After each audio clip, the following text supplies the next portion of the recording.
Tayammum is made in Islam when there is a problem that prevents a Muslim from using water, such as illness, etc., or he cannot find water to perform ablution with, or to perform ghusl.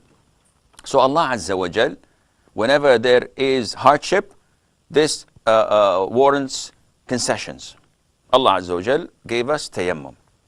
Therefore, we have to look into the situation and find out, is it a reasonable hardship or it is nothing? Someone who has a cut in his finger, he says, I cannot make tayammum. It's a small cut. It's not even polluted or infected or nothing. He says, no, I have to make tayammum.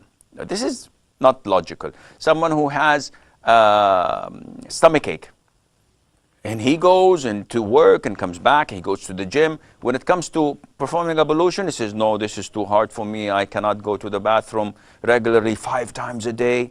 No, I have to make tayammum. He said, no, this is not acceptable.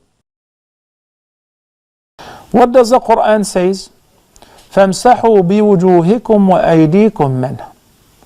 So what you need to do as the order of the Quran, you tap with your hands, with your palms on the pure sand or dirt which has been purified by the sun, then tahir. I mean with pure, I mean tahir. Because of course we do not think dirt, if you have some dust at home, we don't call it pure, we say it's dusty. But pure here refers to the purity of the legislation to pray. It makes it permissible for you to pray.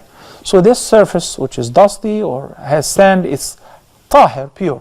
So you tap with your hands, with your palms on it, then you clean it off.